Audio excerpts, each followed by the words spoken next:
Hey, what's up, everybody? We are Anthony and Cody. Thank you very much.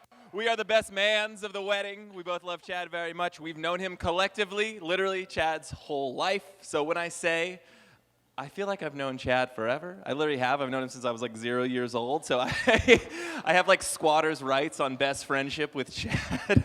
I've just been there, which has been fantastic.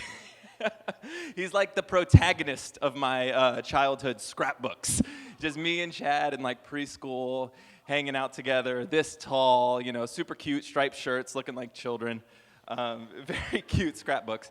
Funny story about us in preschool, they actually used to keep us apart in preschool because we would throw hands, we would fight, we had to be in separate classes and everything like that. And then we also went to high school together and they kept us in separate classes, but that's because Chad was 3 years ahead in math.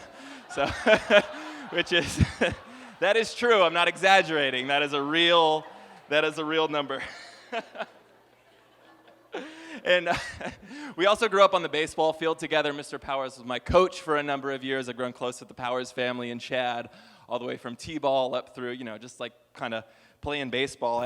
Funny story about Chad and I playing baseball together. I had front row seats to him taking a baseball to the nose, right, right in the face. A really tragic accident. He had to get a lot of work done on the face. And I don't know if it weren't for those doctors, if Chad would be here with us today. Not that he would be dead, but I don't know if Julia would have married him if they didn't fix up his face. He had black eyes and a broken nose, and you know what? He's doing great now. But I have a distinct memory from when Chad was recovering from that nose incident. We were playing a computer game together. He kind of had a Band-Aid on his face and black eyes from taking the line drive to the face. We were playing Roller Coaster Tycoon, which is it's this game on his childhood computer where you fake run a theme park. It's like Walt Disney Simulator. You build the roller coasters. You manage the budget. You run a theme park, and all of a sudden, after, I'm just playing the game alone. Chad leaves me alone for a little bit. He comes back with a slideshow presentation on how we can run this theme park more efficiently, where we can find the efficiencies, what kind of staffing that we could cut, and they leaves me with a bill for $750,000.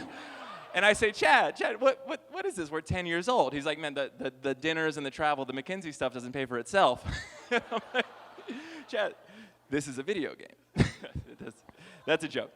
So anyways, we went to high school together. It was fantastic. And I was looking through our Instagram, Facebook. This was in 2011.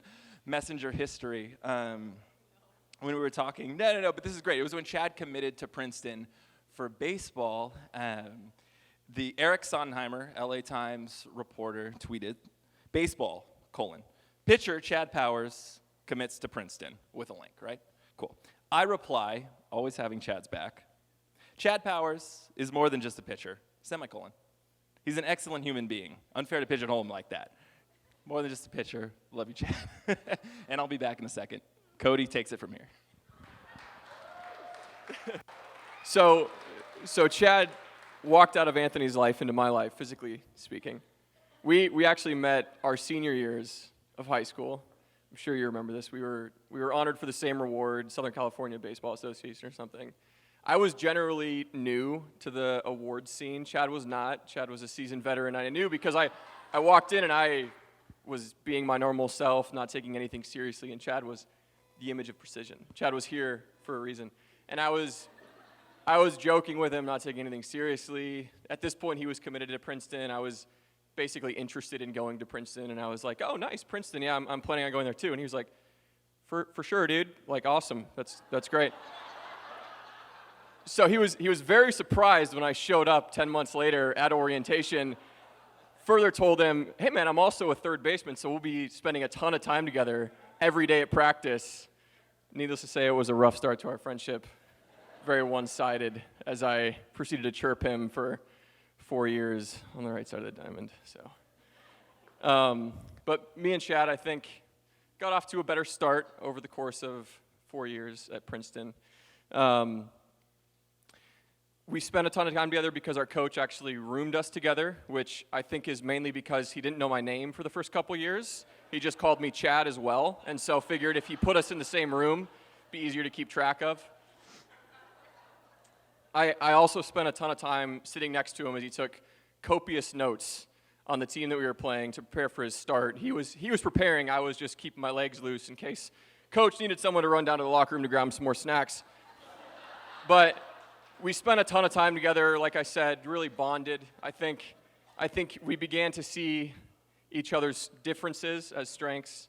Anyone who knows me knows that I'm not any of the things that Anthony just so eloquently stated. Chad is committed, precise, detail-oriented, always has a plan.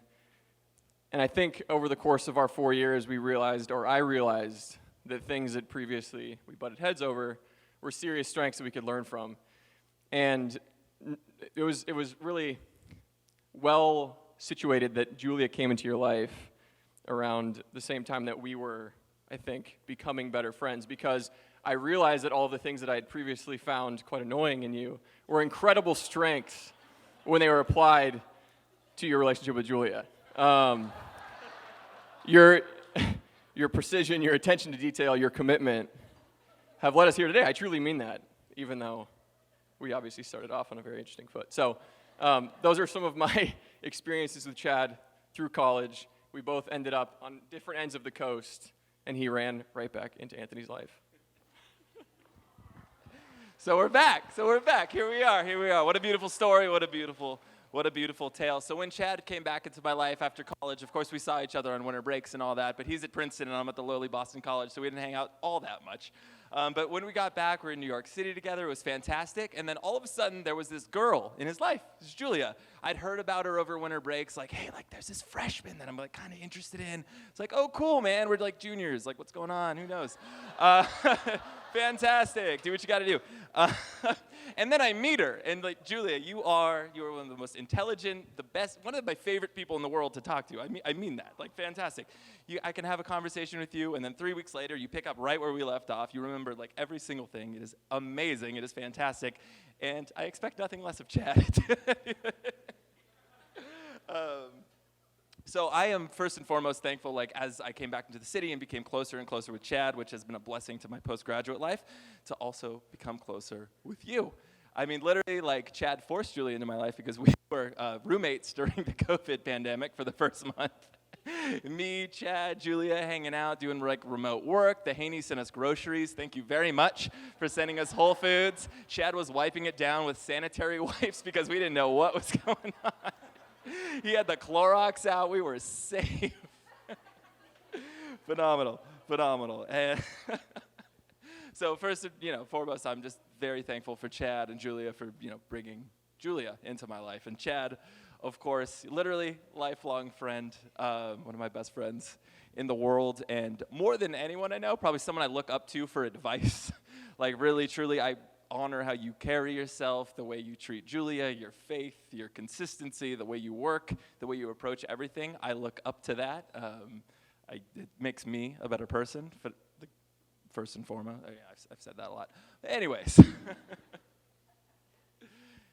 Yeah, so that's basically what I mean. I love both of you guys, and this has been a treasure to share this moment with you. And I know in Chad, of course, I have a lifelong friend, and thanks to Chad and Julia, I have a lifelong friend in you as well. So cheers to that.